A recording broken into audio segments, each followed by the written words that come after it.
Hi all குட்டீஸ்க்கு இன்றைக்கி பிடிச்ச மாதிரி ஒரு பிரெட் ரோல் ரெசிபி தான் பார்க்க போகிறோம். ஜஸ்ட் 2 நிமிஷம் இருந்தால் போதும் இந்த சீஸ் பிரெட் ரோல் ஈஸியாக ரெடி பண்ணிடலாம். இது ரெடி பண்ணுறது எப்படின்னு இப்போ பார்க்கலாமா? ஃபஸ்ட்டு இதுக்கு நான் ஒயிட் பிரெட் தான் எடுத்திருக்கேன். இதோட சைஸை மட்டும் கட் பண்ணி எடுத்து வச்சுக்கோங்க. இந்த சைஸை யூஸ் பண்ணி நம்ம பிரெட் க்ரம்ஸ் ரெடி பண்ணி எடுத்து வச்சுக்கலாம். அதுக்கப்புறம் 2 முட்டை எடுத்திருக்கேன். 2 முட்டையும் பீட் பண்ணிக்கலாம். கொஞ்சமாக சால்ட் மட்டும் ஆட் பண்ணிவிட்டு நல்லா பீட் பண்ணி இதை தனியாக எடுத்து வச்சுக்கோங்க. இப்போ நம்ம கட் பண்ணி எடுத்து வச்சுருந்த ப்ரெட்டை நல்லா ஃப்ளாட் பண்ணிக்கலாம். இதுக்கு மேலே ஒரு சீஸ் ஸ்லைஸ் வச்சுக்கிறேன். இதுக்கு நீங்கள் சாண்ட்விச் ப்ரெட் யூஸ் பண்ணும்போது சைஸ் கரெக்டாக இருக்கும். கொஞ்சமாக ரெட் சில்லி ஃப்ளேக்ஸை ஸ்ப்ரிங்கிள் பண்ணிவிட்டு அப்படியே ரோல் பண்ணிக்க வேண்டியது தான். நம்ம பீட் பண்ணி எடுத்து வச்சுருக்கிற எக்கில் ஒரு கோட்டிங் கொடுத்துக்கலாம். நல்லா இதை டிப் பண்ணிக்கோங்க. அதுக்கப்புறம் இதுக்கு அவுட்டர் பார்ட் நம்ம பிரெட் க்ரம்ஸ் ரெடி பண்ணி வச்சுருக்கிறதுல நல்லா ரோல் பண்ணி எடுத்துக்கோங்க.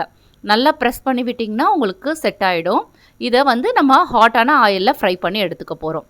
எண்ணெய் நல்லா சூடானதுக்கப்புறம் லோ டு மீடியம் ஃப்ளேமில் வச்சுட்டு 2 பக்கமும் நல்ல கோல்டன் ப்ரௌன் ஆகிற அளவுக்கு ஃப்ரை பண்ணி எடுத்திங்கன்னா சூப்பரான cheesy bread roll ready. Just 2 நிமிஷம்தான், ஈஸியாக ரெடி பண்ணிடலாம். இந்த டேஸ்டியான சீஸி பிரெட் ரோலை நான் ஹோம்மேட் மயனைஸோட தான் சர்வ் பண்ணேன். இந்த மயனைஸோட ரெசிபியும் லாஸ்ட் வீடியோவில் ஷேர் பண்ணியிருக்கேன். 2 ரெசிபியுமே கண்டிப்பாக ட்ரை பண்ணி பாருங்கள்.